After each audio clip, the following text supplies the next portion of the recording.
الله تعالى وبركاته استغفر الله ربي من كل ذنب واتوب إليه لا حول ولا قوة إلا بالله العلي العظيم الحمد لله نحمده ونستعينه ونستغفره ونعوذ بالله من شرور أنفسنا ومن سيئات أعمالنا من يهده الله فلا مضل له ومن يضلله فلا هادي له ونشهد أن لا إله إلا الله وحده لا شريك له ونشهد أن سيدنا ونبينا ومولانا محمدا عبده ورسوله أما بعد وقد قال الله تبارك وتعالى عز وجل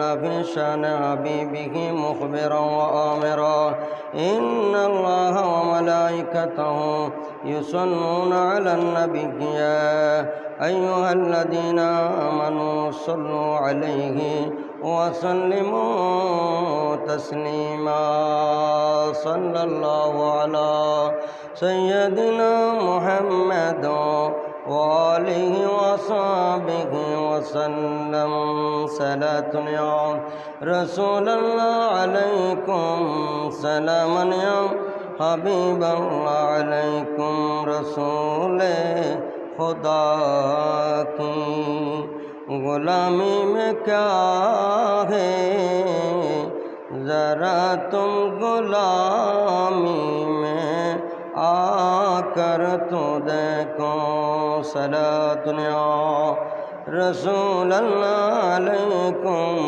सलाम मनिया गुलामी बादशाह इसे बेहतर इधर आओ किस्मत जगा कर तो देखो सलातुन्या रसूलल्लाह अलैकुम सलाम हबीबे खुदा के गुलामों के आगे सर ताजदारा बेहम हो रहे हैं किसी ताजबर की हकीकत ही क्या है तुम उनकी गुलामी में आकर तो देखो सलातुन्या रसूलल्लाह अलैकुम सलाम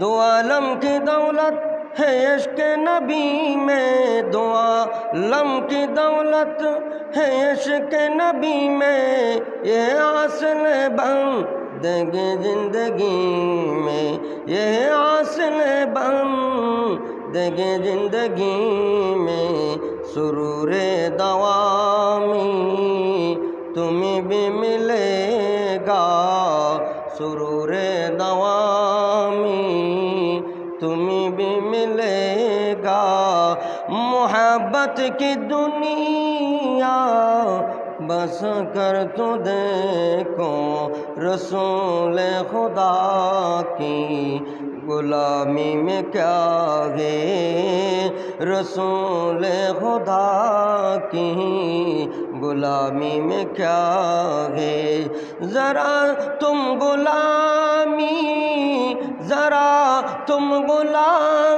में आकर तो देखो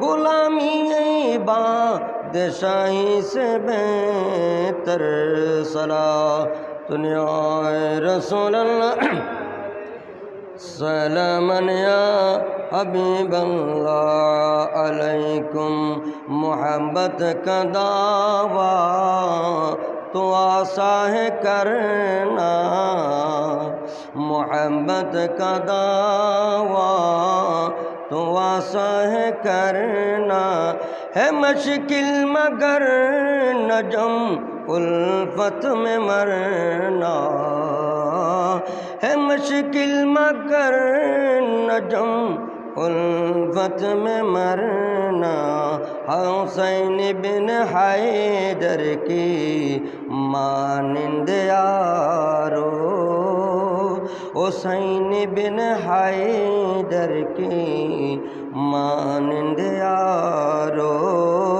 मोहब्बत में सर को कटा कर तो देखो, मोहब्बत में सर को कटा कर तो देखो। सलातन या रसूल अल्लाह अलैकुम सलामन या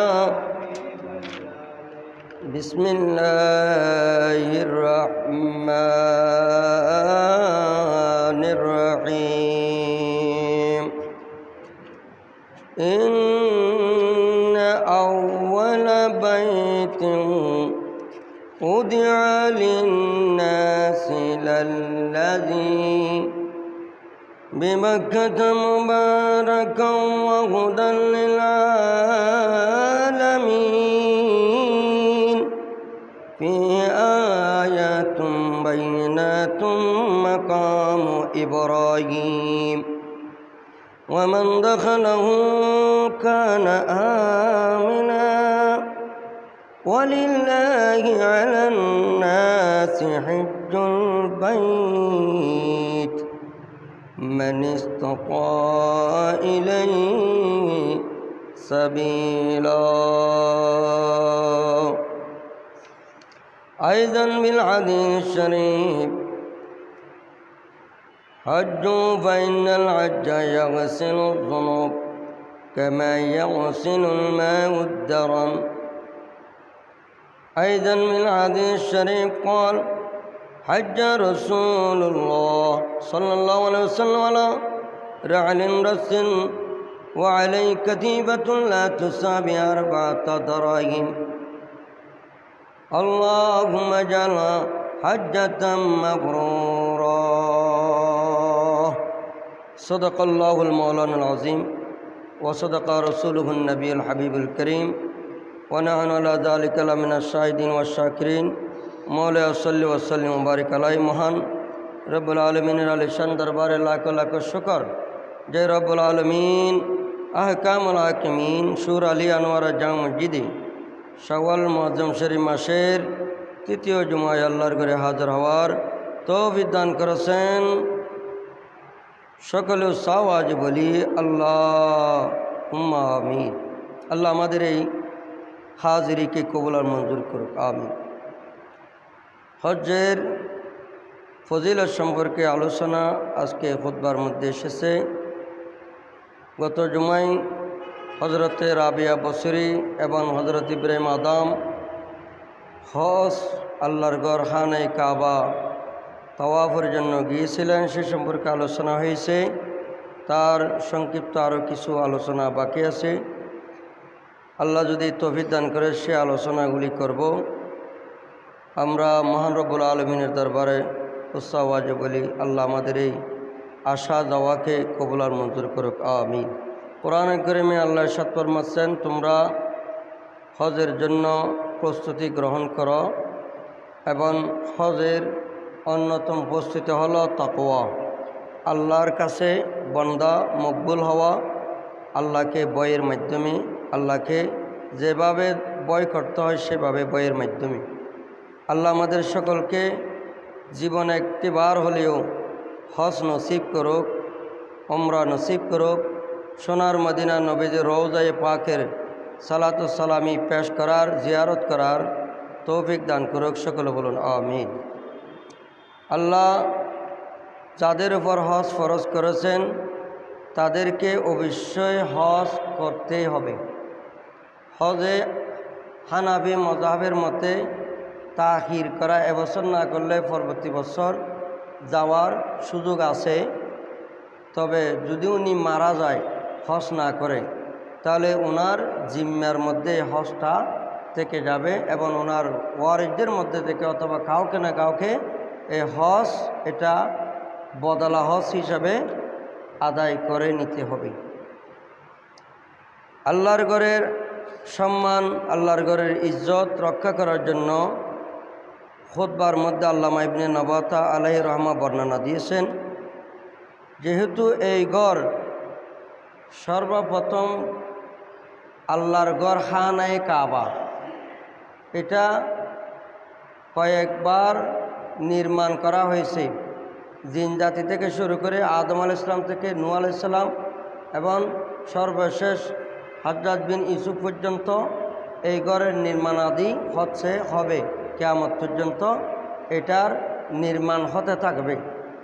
এখানে একটা কথা, খানায়ে কাবা যেখানে হয়েছে সেখানে হযরতে ইব্রাহিম আলাইহিস সালাম, হযরতে ইসমাইল আলাইহিস সালাম সহ আরও অনেকেরই মাজার রওজা শরীফ খানায়ে কাবার এই এহেরেমের ভিতরে যেখানে আল্লাহর ঘর আছে সেখানে। এজন্য সেখানে 360টা মূর্তি আল্লাহর ঘরের ভিতরে ছিল। কেন? এরা নবীদেরকে ভালোবাসত।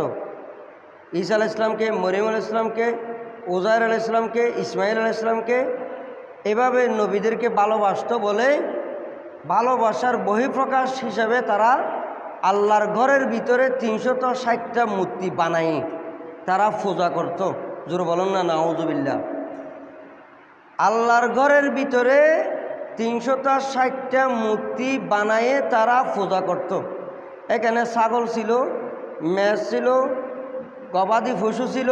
ওই যে মুসা আলাইহিস সালামের জবানে হারুন আলাইহিস সালামকে যে দায়িত্ব দিয়েছিল, গু বাচ্চা পূজা করেছিল, এবং সিংহ ছিল, বাঘ ছিল, এগুলিকে তারা প্রতিমা বানায়ে পূজা করত। এটাকে আমাদের ইসলাম ধর্মের নামে এটাকে আমরা ইবাদত বলি, কিন্তু তারা বলতো পূজা, বাংলা ভাষায় পূজা। তৎকালীন যুগে এটাকে ইবাদত বলতো। তো আল্লাহ বলেন, তোমরা তো আমি সৃষ্টি করেছি আনিবুদুল্লাহ, আমার ইবাদত করার জন্য। তোমরা তো দেখি যে মূর্তির পূজা করো, মূর্তির ইবাদত করো।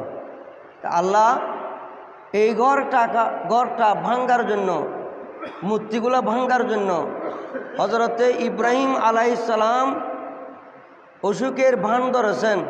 তারা যখন বছরে মেলা হয় সেই মেলার মধ্যে যাবে, ইব্রাহিম আলাইহিস সালাম এগুলি ভেঙ্গে দেবে, ভেঙ্গে দিয়েছেনও।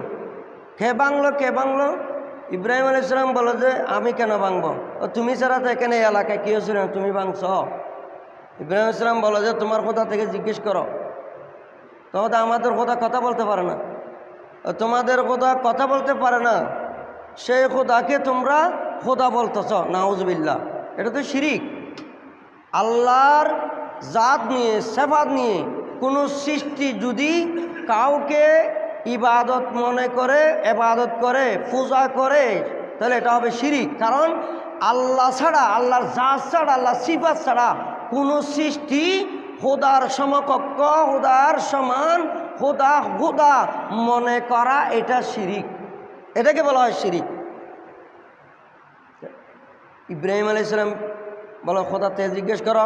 বলে আমাদের খোদা কোরআনের মধ্যে এসেছে, তা আমাদের খোদা মাছি যে ফিলিটের ভিতরে মূর্তির নাকের মধ্যে মাছি বচ্ছে, কানের মধ্যে মাছি বচ্ছে, এতগুলো হাত আছে, এত বড় নাক আছে, আমাদের মূর্তি কোনো দিন একটা মাছি মারে নাই, মশা মারে নাই।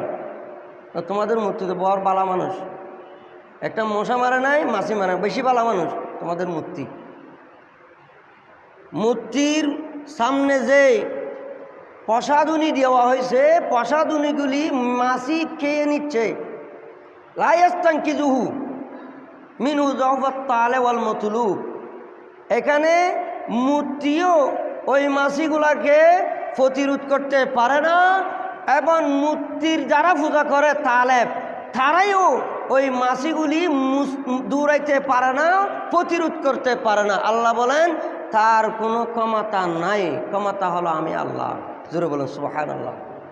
এজন্য আমাদের মাছি, আমাদের মূর্তি 360টা মূর্তি জবাব দিতে পারবে না, উনি অক্ষম। তো যেই মূর্তিটা জবাব দিতে পারে না, তিনি অক্ষম, তিনি আবার কিভাবে তোমাদের উপকার করবে? তোমরা এই মূর্তি পূজা ছেড়ে দাও। এই মূর্তি পূজা কী করে দাও? ছেড়ে দাও। আমাদের মধ্যে এসে উপস্থিত হয়েছেন, সদ্য উমরা পালন করে এসেছেন হজরতুল আল্লামা জনাব আলহাজ মৌলানা লিয়াকত আলী নোমানি মাদ্দাজিলুল আলী হুজুর কেবলাকে আমি বলবো আজকে 10 মিনিট বয়ান করার জন্য। 10 মিনিট এখন না, পরে দিও, পরে দিও, 10 মিনিট বয়ান করিবেন। আল্লাহর ঘর সাহেশন আজ বিষয় দিয়ে আল্লাহর ঘরের বিষয়। আচ্ছা ঠিক আছে। আল্লাহুম্মা সাল্লি আলা মাওলানা মুহাম্মদ।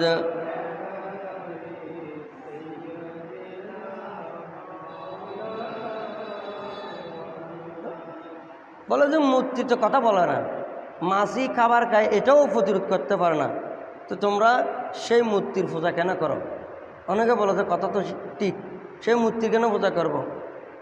আসল যিনি খোদা, যিনি আল্লাহ, যিনি মালিক, আমাদের জানের সৃষ্টিকর্তা, হাতের পায়ের সর্বাঙ্গের সৃষ্টিকর্তা। আচ্ছা, আমাদেরকে আল্লাহ সৃষ্টি করেছেন, আমরা আল্লাহর ইবাদত না করে এই মূর্তির কেন পূজা করব? এই মূর্তির কেন পূজা করব? এই মূর্তির পূজা করাটা এটা তো মন গাড়া, এটা তো ইবাদত হতে পারে না। তখন ইব্রাহিম আলাইহিস সালামকে কী করতে হবে? মারতে হবে। এগুলো লম্বা ইতিহাস ঘটনা, আপনারা জানেন। মেরে ফেলতে হবে, চিরতরে ইব্রাহিম আলাইহিস সালামকে দাফন করে দিতে হবে, এটাই তাদের ইচ্ছা এরাদা। আল্লাহর ঘর খানায়ে কাবা শরীফের আশেপাশে সবগুলা মাজার, জিয়ারতের স্থানের জন্য খানায়ে কাবার দেখা মাত্র, জিয়ারত হওয়া মাত্র লব্বাইক বলতে হয়। যদি বলেন না সুবহানাল্লাহ। আল্লাহর ঘর দেখা মাত্র লব্বাইক বলতে হয়। ওই যে রাবিয়া বসির বলেছিল, এটা একটা আল্লাহর একটা খানায়ে কাবা, খালা গিলাপ একটা গিলাপ, এটাকে কেন আমি দেখবো? আমি আল্লাহ দেখতে চাই। রাবিয়া বলে যে তুমি আগে খানায়ে কাবা দেখো। মুসা আলাইহিস সালাম আমাকে দেখতে চাইছে, দেখতে পারে নাই, পাহাড়ের দিকে দেখতে বলছিলাম, পাহাড় দেখে পাহাড়ের ভিতরে সামান্য নূরের তজল্লি দিয়েছিলাম, মুসা আলাইহিস সালাম বেহুশ হয়ে গেছেন। মুসাকে তোর পাহাড়ে ডেকে নিলেন গোপনে, খোদার নূরে পাহাড় জ্বলল, খোদার নূরে পাহাড় জ্বলল, মুসা কলিমুল্লাহ জ্বলল না রে, লা ইলাহা ইল্লাল্লাহ, লা ইলাহা ইল্লাল্লাহ। মুসা আলাইহিস সালামকে তুর পাহাড়ে ডেকে নিয়েছেন।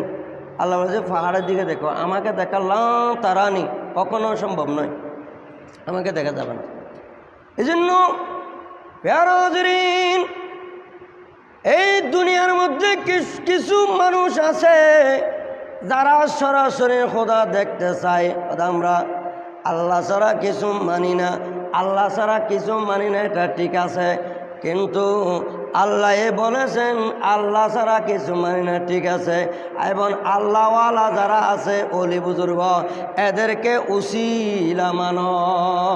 সুবহানাল্লাহ। ওয়াবতাগু ইলাইহিল ওসিলা, উসিলা মানো। আল্লাহ ছাড়া কিছু মানি না, এটা ঠিক আছে, কিন্তু আল্লাহ বলে যে আল্লাহওয়ালা যারা আছে, অলি বুজুর্গ, এদেরকে তোমরা আমাকে পাওয়ার জন্য উসিলা মানো। জোরে বলেন না সুবহানাল্লাহ। এই ইব্রাহিম আলাইহিস সালাম আল্লাহর ঘর খানায়ে কাবা নির্মাণ করেছিলেন। এখানে মকামে ইব্রাহিমের কথা এসেছে, মকাম, যে এই পাথরের উপর দাঁড়াইলে আল্লাহর ঘরে যেখানে যেখানে কাজ করতে হয় সেই কাজটা আদায় করেন বাপ আর ছেলে মিলে। জোরে বলেন না সুবহানাল্লাহ। মকাম ইব্রাহিম, এই মকাম ইব্রাহিম যেখানে, যে জায়গায় ইব্রাহিম আলাইহিস সালাম যে পাথরের উপর দাঁড়াইতেন, ওই পাথরের বরাবর গেলে তাওয়াফ শেষ হলে 2 রাকাত নফল নামাজ পড়তে হয়। কয় রাকাত? 2 রাকাত নফল নামাজ পড়তে হয়। ওয়াত্তাখিযু মিন মাকামে ইব্রাহিম মুসাল্লা। আমরা শিরিক করি, শুধু শিরিকের মানে বুঝিনি। ইব্রাহিমের মকামটাকে নমাজের মুসাল্লা বানাইতে বলছে, অর্থাৎ কেন নামাজ পড়ো। কেন? ইব্রাহিম আমি আল্লাহর ওয়াহদানিয়তের বিশ্বাস করেছেন। 360টা মূর্তি ব্যঙ্গে ব্যঙ্গে আল্লাহর ঘর খানে কাবার ভিতর থেকে এগুলো অপসারণ করেছেন। যেই গুরু দায়িত্ব, ইমানি দায়িত্ব, নবুয়তের দায়িত্ব ইব্রাহিম আলাইহিস সালাম পালন করেছেন পৃথিবীর জমিনে, আর কেউ সে দায়িত্ব পালন করতে পারবে না। আমার মনে চাই ইব্রাহিমকে কিয়ামত পর্যন্ত ইব্রাহিমের পায়ের চিহ্নর ওই পাথরটাকে আমি স্মরণীয় করে রাখা, এটা আমি রুকন মনে করতেছি। জোরে বলেন সুবহানাল্লাহ। এটা আমি গুরু দায়িত্ব, মূল দায়িত্ব মনে করতেছি। কারণ ইব্রাহিম আলাইহিস সালামকে বিশ্বাস করলে, ইব্রাহিম আলাইহিস সালামকে তাজিম করলেই তো খোদাকে সম্মান, খোদার ইজ্জত রক্ষা পাবে। এই জন্য ইব্রাহিমের মকামটাকে মুসল্লা বানাইয়া নেওয়ার জন্য আমার নবীর উপরে কোরআনের আয়াত নাজিল করেছেন। জোরে বলেন সুবহানাল্লাহ। তাহলে আল্লাহর নবীর পায়ের চিহ্ন কত দামি। আমার নবী যেই ঘরে বেলাদত শরীফ হয়েছে, জশ্নে জুলুস, ঈদে মিলাদুন নবী, নবীর বেলাদত গা, ওয়ান্তা হিল্লুম বেহাজাল বালাদ, লাউ কুসিমু বেহাজাল বালাদ, ওয়ান্তা হিল্লুম বেহাজাল বালাদ, ওয়ালিদুম ওয়ামা ওয়ালাদ। আমার নবীর যেখানে বেলাদত শরীফ, জন্ম শরীফ হয়েছে, নবীর আগমন শরীফ হয়েছে, সেটা পৃথিবীর জমিনে কত দামি। আল্লাহ এই জন্য এটা শপথ করে বলতেছেন, আমার প্রিয় নবী মুহাম্মদুর রাসূলুল্লাহ সাল্লাল্লাহু আলাইহি ওয়াসাল্লামের তাজিম তোমাদের উপর ফরজ। নমাজ যেমন ফরজ, তার চাইতে আরও বেশি ফরজ হলো আমার নবীর ইজ্জত রক্ষা করা। জোরে বলেন সুবহানাল্লাহ। আসলুল উসুল বন্দগি উস্তাদ वर्क है साबित हुआ कि जुमला फराइज फुरू है। আমার আলা হযরত কেমন ইমানের এসকল নমুনা, যেই এলম, যেই জ্ঞান দিয়ে আলা হযরত প্রমাণ করে দিয়েছেন যে মৌলা আলী আসরের নামাজ পড়ে নাই। মৌলা আলী আমার নবীকে তাজিম করেছেন, রানে পাকের মধ্যে আরাম ফরমাচ্ছে, আমার নবীর ঘুম ভাঙে নাই।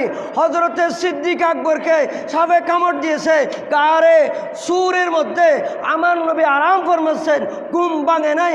বলে নমাজের চাইতেও দামি হলো আমার নবীর ইজ্জত, টানের চাইতেও দামি হলো আমার নবীর ইজ্জত। এজন্য আল্লাহর ঘরের এখানে সবগুলা নবীদের মাজার, নবীদের রূহ এখানে, এজন্য তাওয়াফ করতে হয়। লব্বাইক আল্লাহুম্মা লব্বাইক, লব্বাইক লা শারীকা লাকা লব্বাইক, ইন্নাল হামদা ওয়ান নি'মাতা লাকা ওয়াল মুলক লা শারীকা লাক।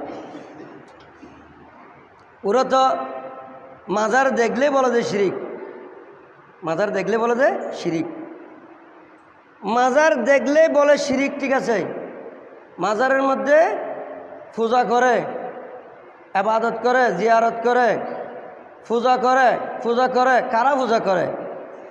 যারা হিন্দু যায়, বৌদ্ধ যায়, খ্রিস্টান যায়। তো এদেরকে কি আপনি যেতে বাধা দিতে পারবেন? ওরা জিয়ারত করতে গেছে আজমির শরীফে, বাগদাদ শরীফে, হিন্দুরা। এদের তো জিয়ারত নয়, এদের বাসায় পূজা, এদের বাসায় কি পূজা, এরা পূজা করে, জিয়ারত করে না, এরা পূজা করে। তো ওদেরকে শিরিক থেকে মুক্ত করার জন্য তো মাজারে এবং বিভিন্ন মাহফিলে এবং বিভিন্ন আমাদের ইসলামিক জলসায় বসাইতে হবে। বসালেই না আমরা ওনাদেরকে ইসলাম ধর্মে আনতে পারবো। সরাসরি তো কোনো হিন্দু, বৌদ্ধ, খ্রিস্টান ও মুসলিম মসজিদে ঢুকতে পারবে না, মসজিদের কাছেও আসতে পারবে না এরা যতক্ষণ ইমান না আনে। কারণ মসজিদ পাক সাফ, ফুত পবিত্র, কিন্তু আল্লাহর ওলির দরবার সেখানে যেতে পারবে। এখানে না যাওয়ার জন্য আল্লাহর কোরআনের নিষেধ নাই। মাজারে গেল, একদিন গেল, দুদিন গেল, 3 দিন গেল, যেখানে কেউ পেল তাকে কিছু সবক দিল, সে বলে যে আমি লা ইলাহা ইল্লাল্লাহ মুহাম্মাদুর রাসূলুল্লাহ, আল্লাহ ছাড়া কোনো ইলা নাই, আমার যত মূর্তি পূজা আমি করেছি সব বর্জন করলাম, আমি মোহাম্মদ মুস্তাফা সাল্লাল্লাহু আলাইহি সাল্লামের ইসলামের দ্বীনের উপর আমি কলমা পড়ে মুসলমান হয়ে গেলাম। আচ্ছা, এটা কি খারাপ হলো? ভালো হলো না? অনেক ভালো কাজ করলো উনি। বেঈমান থেকে ইমানে আসলো। উসিলা কি?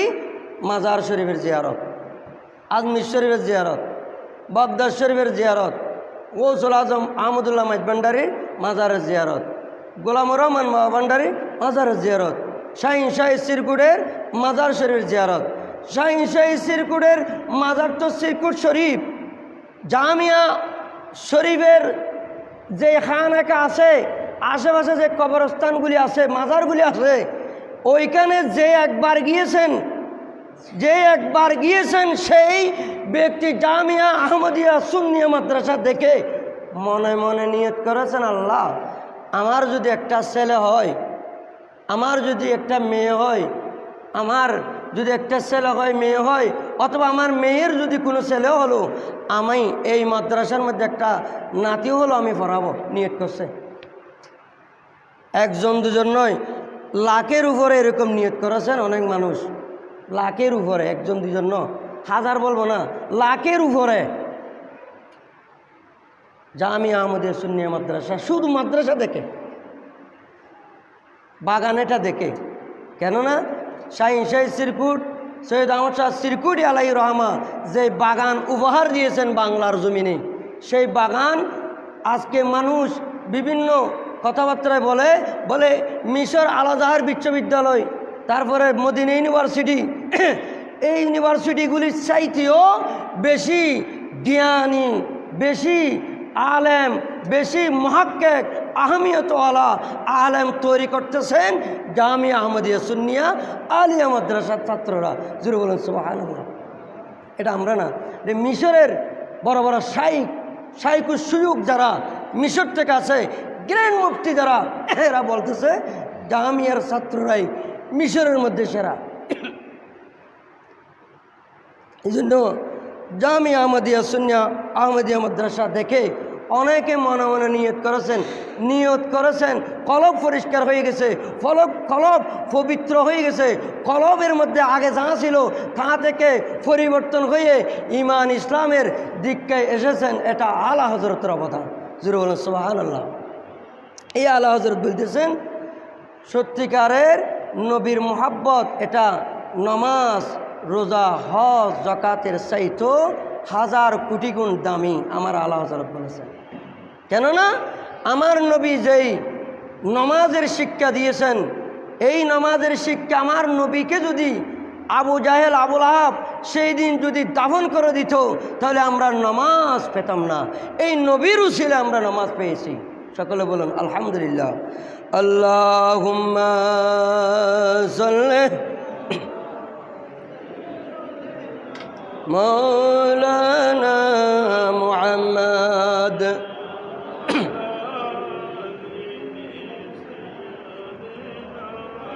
মাওলানা। আল্লাহর নবী বলেছেন উমরা করলে এক উমরা থেকে আরেক উমরা পর্যন্ত মাঝখানের সময় এটা গুনার কাফারা হয়ে যায়। উমরা হজ। আচ্ছা, উমরা করলো ওনাকে হাজি বলা যায়নি? একটা প্রশ্ন সবার মনে, একটা প্রশ্ন আছে। উমরা করলে হাজি কেন বলে? আচ্ছা, হজ করেছে, হাজিকে অনেকে বই পুস্তক লিখেছেন, হাজিকে হাজি বলা যাবে না। হাজিকে হাজি বলা যাবে না কেন বলছেন জানেন? সুদীকে সুদী বলা যায় না। এই জন্য সুদীকে সুদী না বলার জন্য নমাজিকে নমাজি বলা যাবে না, এই ফতোয়া বের করেছেন। নমাজিকে নমাজি বলছেন আল্লাহ, মুসল্লি ফাওয়াইলুল মুসল্লিন বলছে না, নমাজিকে নমাজি বলতে হবে। হাজিকে হাজি কেন বলে? হজ করতে যারা যায়, এখানে মক্কা শরীফের এখানে কিছু খানে কাবার উপরে বসে আছে সেবা দেওয়ার জন্য কিছু পুলিশ শ্রোতা। তো এখানে সবাই নাম হলো, পরিচয় হলো হাজি, ইয়া হাজি, ইয়া হাজি, ইয়া হাজি, হে হাজি, হে হাজি, হাজ্জু হাজ্জু। এদের যে যার ভাষা শুদ্ধ বলো অশুদ্ধ বলো যা জানে তা হাজি হাজি হাজি। এখানে ভাষা হলো হাজি। খেয়াল করবেন, কুদরতির দিক ঘোষণা এটা। এখানে অন্য কোনো এ আব্দুল করিম ভাই কে ইয়, এ আব্দুর রহিম ভাই কে ইয় বলা যাবে না। এখানে ইয়া হাজি, সবার নাম হাজি। আল্লাহর ঘরের সামনে যারা হাঁটবে হাজি, ইয়া হাজি। ইফসা বা ইজলিস বা যা যা ভাষা আছে, উনজুর বা আমার দিকে তাকাও, ইরহাম আমাকে রহম করো, ইকরাম আমাকে একটু দয়া করো। আরবি ভাষায়, বাংলা ভাষায় বলার সুযোগ নাই, একটা ভাষা, সেটা হলো হাজি। এই হাজি হাজি হাজি হাজি হাজি বলতে বলতে বলতে উমরা করে আসার পর ওনার নাম হয়ে গেছে হাজি। জোরে বলুন সুবহানাল্লাহ। কারণ উনি আল্লাহর ঘরগুলি দেখেছেন, আল্লাহর ঘর দেখেছেন এবং আরদে মুকাদ্দাসা পবিত্র ভূমিগুলি দেখেছেন। জবলে নূর, জবলে রহমত, গারে সুর, গারে হেরা, জবল আবু কুবাইস, জবল উমর বিন খাত্তাব, এই পাহাড়গুলি দেখেছেন। মসজিদে আইসা, মসজিদে নমিরা, এই সমস্ত জায়গা, মুজদালিফা, আরাফাতের ময়দান, এগুলো দেখেছেন। তো ওখানে হাজি, এই হাজি এদিকে আসেন বা এদিকে দেখেন, বা হাজিকে একটু জায়গা করে দাও, উনি একটু ইস্তেলাম করবে। হাজর আসওয়াদকে একটু চুমা খাবে, জায়গা করে দাও, উনি ছোট। হুয়া সগিরুন, হুয়া সগিরুন আনতা কবি, তুমি বড়, হুয়া সগির, তুমি একটু জায়গা করে দাও, সে যেন হাজর আসওয়াদকে চুমা দিতে পারে। এখানে বাসা হলো হাজি, ওনার লকব হলো হাজি। এই জন্য মক্কা মদিনা দেখে আসলে ওনাদেরকে হাজি বলা হয়। কেন বলা হয় হাজি? এই জন্য বলা হয়। তা হাজি বললে গুনাহ হয় না, হাজিকে হাজি বললে গুনাহ হয় না, নমাজিকে নমাজি বললে গুনাহ হয় না। কিন্তু হাজিকে হাজি বলার রসম হলো আল্লাহর ঘরের মধ্যে যারা গেছেন পরিবেশের কারণে হাজি বলা হয়। আল্লাহ আমাদের সকলকে আমল করার তৌফিক দান করুক, আমিন। হজ করলে তাহলে উমরা করলে এক উমরা থেকে আরেক উমরা পর্যন্ত মাঝখানে এটা গুনাহের কাফারা হয়ে যায়। এবং হজ করলে মবরুর হজ, এটার বিনিময় হলো জান্নাত। আর হজ করলে আমার নবী বলেন তোমরা হজ করো, কেননা হজ পানি যেভাবে মানুষের শরীরের ময়লা দূর করে, হজ এভাবে গুনাহ দূর করে। দূর করতে করতে মায়ের পেট থেকে দুনিয়ায় ভূমিষ্ঠ হলে যেরকম বেগুনা মাসুম নিষ্পাপ শিশুর মতন হয়ে যাবে। সুবহানাল্লাহ। দেখছেন, হজের দ্বারা গুনাহ মাফ হয়ে যায়, উমরার দ্বারা গুনাহ মাফ হয়ে যায়, উজুর দ্বারা গুনাহ মাফ হয়ে যায়। আমার নবী বলে, আমার নবীর একটা পুরাতন একটা হাত ছিল পালন, পালনের উপরে বসে বসে আল্লাহ নবী একটা চাদর ভরা অবস্থায় 60 দিরহামের চাদর, 60 দিরহামের সমপরিমাণ চাদর, ওইটা পরিধান করে আমার নবী আল্লাহর ঘর খানে কাবার তাওয়াফ করেছেন, হজ করেছেন। হজের মধ্যে কোনো রিয়া নাই, কাউকে দেখানোর জন্য শোনানোর জন্য নয়। হজ একমাত্র আল্লাহকে রাজি করার জন্য। আর মদিনা শরীফে নবীর রওজা শরীফে জিয়ারতে যেতে হবে। কারণ ওয়ালাওয়ান নমিজ্জালওয়ান মুসলিম জাউকা ফাস্তাগফিরু ওয়াস্তাগফারা লাহুমুর রাসূলুল্লাহ ওয়াজাদুল্লাহ তাওয়াবার রহিমান। নবী যদি সুপারিশ করে তাহলে আপনি গুনাহ থেকে মুক্ত হয়ে গেলে, আল্লাহর ঘরে গেলে আল্লাহ আপনার হজ কবুল করবে। আপনি যদি বলেন আমি আগে সরাসরি খোদার কাছে চলে যাব, ওই সরাসরি খোদার কাছে যারা যায় এরা হজ পাবে না। কেননা আগে আমার নবীর দরবারে যেতে হবে। ইব্রাহিম আলাইহিস সালাম 360টি মূর্তি যদি ওখান থেকে না সরাতেন, আজকে আমরা খানায়ে কাবার তাওয়াফ করতাম না। উলঙ্গ অবস্থায় খানায়ে কাবার তাওয়াফ করা হয় তৎকালীন যুগে। বেদিনরা এরও তাওয়াফ করে, কিন্তু উলঙ্গ, খালি গায়ে তারা আল্লাহর ঘরে তাওয়াফ করে। এটা ল্যাংটা বাবা আছে না, ল্যাংটা বাবার নাম হজরত ইমাম আহমদ বিন হাম্বল রহমতুল্লাহ তাআলা আলাইকে, তৎকালীন যুগের খলিফা বাদশাহ মামুনুর রশিদ অথবা মুতাসিম বিল্লাহ, উনি কোরআন শরীফ কদিম না জদিদ এই মশলা নিয়ে, ইমাম আবু হানিফাও এই মশলার পক্ষে কোনো কথা বলে নাই। চুপ রয়েছেন। কারণ ইমাম আহমদ বিন হাম্বল রহমতুল্লাহ তাআলা প্রতিবাদ করার কারণে ওনাকে অনেক নির্যাতন করেছেন। পরিশেষে নির্যাতন হলো ওনাকে উপরে শুলে দেওয়া হয়েছে, নিচের পরনের লুঙ্গি খুলে দেওয়া হয়েছে।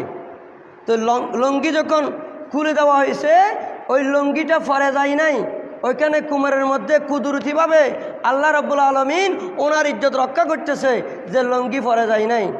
ইমাম আহমদ বিন হাম্বল ওই সুলাইমান যাকে ল্যাংটা বাবা বলা হয়, উনি ল্যাংটা ছিলেন না, ল্যাংটা আমরা আছি, আমরা ল্যাংটা হয়ে গেছি। আমরা ওনাকে ল্যাংটা বাবা বলে ল্যাংটা বানাই দিলাম মানুষের কাছে। উনি ল্যাংটা ছিল না, ল্যাংটা ছিলাম আমরা ওনাকে ল্যাংটা করার জন্য কাপড় চোপড় খুলে দিয়েছিলাম, আমরা ওনার ইজ্জত খুলে দিয়েছিলাম। তো ল্যাংটা করতে সেই ছিল, ল্যাংটা করতে পারা নাই, এই জন্য ওনার উপাধি হয়ে গেছে ল্যাংটা বাবা। আসলে উনি ল্যাংটা ছিলেন না, আল্লাহর ওলিরা কোনোদিন ল্যাংটা হয় না। এটাকে বিকৃত করে ফতোয়া জারি করে দিয়েছেন যে সুন্নিরা ল্যাংটা বাবার দরবারে যায়। আরে ল্যাংটা তো উনি ছিলেন না, আপনি ল্যাংটা ছিলেন। আপনি ল্যাংটা ছিলেন বলে ওনাকে ল্যাংটা করে দেওয়ার জন্য চেয়েছিলেন। আসলে কোনো অলি ল্যাংটা ছিলেন না। গৌসুল আজম মাইজভান্ডারী কোনোদিন কোনো ভণ্ডামিকে প্রশ্রয় দেয় নেই। হ্যাঁ, আপনি বলবেন এভাবে কিছু কিছু মাজারে বন্ডামি হয়, এটা বলতে পারবেন। মাইজভান্ডারে বন্ডামি হয় এরকম বলা যাবে না। আমার নবী হাসান বিন সাবিত, হে হাসান, তুমি তো আমার বংশের দুর্নামগুলো বর্ণনা করতেছ, আমার গায়ে লাগবে না? আমার নবীকে হাসান বিন সাবিত বলতেছেন, ইয়া রাসূলুল্লাহ, আপনার বংশের মধ্যে যারা কাফের এদের এমন আমি হেদা করব, তুচ্ছ তাচ্ছিল্য করব যে ময়দার থেকে চুল বের করলে যেমন ময়দার মধ্যে কোনো আঁশ দেখা যায় না। আপনি সৈয়দুল মুরসালিন, শফিউল মুজনিবিন, খুলুকে আজিম নবী, আপনাকে এমনভাবে আমি পাক সাফ পুত পবিত্র রাখব, আপনার কোনো বংশে দুর্নাম করব কিন্তু আপনার গায়ে আঁশ লাগবে না। জোরে বলুন সুবহানাল্লাহ। তা আমরাও মাজারের বিরুদ্ধে বলবো যে এই মাজারগুলি বন্ড। তো বন্ড মাজার কোনগুলা? এগুলো আমাদের কাছে চিহ্নিত। মাইজভান্ডার দরবার বন্ড নয়, গোলাম রহমান বাবা ভান্ডারী বন্ড নয়, ইউসুফ সানি বন্ড নয়, শাহিন জিয়াউল হক মাইজভান্ডারী বন্ড নয়, হাফেজ মনির রহমতুল্লাহ ভণ্ড নয়, শেরে বাঙ্গালা বন্ড নয়। এরকম দেওয়ানে আজিজ লেখে প্রমাণ করে দিয়েছেন কোন কোন দরবারগুলি সঠিক দরবার, ওইগুলি হলো সঠিক দরবার। এইগুলাকে এখন আসি যদি আপনি বন্ড বলেন তাহলে শেরে বাংলার উপরে আপনি আঘাত করেছেন। এই জন্য বলতে হবে কিছু কিছু মাজারে বন্ডামি হয়, কিছু কিছু মানুষ বন্ডামি করে, কিছু কিছু একটা শব্দ বলতে হবে। নাম করে একেবারে খাস করে স্পেসিফিকলি মাইজভান্ডার দরবারে বন্ডামি হয় এটা বলা যাবে না। কারণ মাইজভান্ডারী এটার নামটা এসেছে আহমদুল্লাহ মাইজভান্ডারীর নাম থেকে। মাইজভান্ডারী উনি কষ্ট পাবে, উনি ব্যথা পাবে। ফোয়ারাতত কলা দিলে বুড়া মন পায়, নাতিরাতত কলা দিলে নানা দাদা মন পায়। তো গৌসুল আজম মাইজভান্ডারীকে আপনি রক্ষা করতে হলে আগে ওনার মানুষ, ওনার ভক্ত যারা আছে এদেরকে মহব্বত করতে হবে। মহব্বত করে করে বলেন এটা বন্ডামি, এটা খারাপ, এটাই অন্যায়, সেভাবে আপনি তাদেরকে সংস্কার করুন, সংশোধন করুন। আল্লাহ আমাদের সকলকে বুঝার তৌফিক দান করুন। আল্লাহর ঘর খান এ কাবা 360টা মূর্তি মুক্ত করেছেন হজরতে ইব্রাহিম আলাইহিস সালাম। এরপরে আবার মূর্তিগুলো ঢুকেছে। মৌলা আলী শের খুদা কে আল্লাহ রসুল বলেছেন, আলী ওই না এলা বড় মূর্তিটাকে একটু ভাঙিয়ে দাও। হজরত আলী বলে যে আমি তো পারতেছি না। আল্লাহ রসুল সাল্লাল্লাহু আলাইহি ওয়াসাল্লাম নিজে মূর্তিটা ভেঙে দিয়েছেন। মূর্তি পূজা করার জন্য আমার নবীর আগমন নয়। আমাদের সুন্নি আহলে সুন্নাত ওয়াল জামাতের গঠন হয়েছে আহলে সুন্নাত ওয়াল জামাত মূর্তি পূজা করার জন্য না। আমরা কোনোদিন মূর্তি পূজা করি না, কোনোদিন মাজার পূজা করি না। আমরা মাজারগুলিকে ইজ্জত করি, সম্মান করি, তাজিম করি। যেভাবে আল্লাহর ঘর খানায়ে কাবা তাওয়াফ করে, যেভাবে আল্লাহর ঘরে আশেপাশে শাইরুল্লাহ রয়েছে সেগুলোকে ইজ্জত করে, সেইভাবে তার ধারাবাহিকভাবে আমরা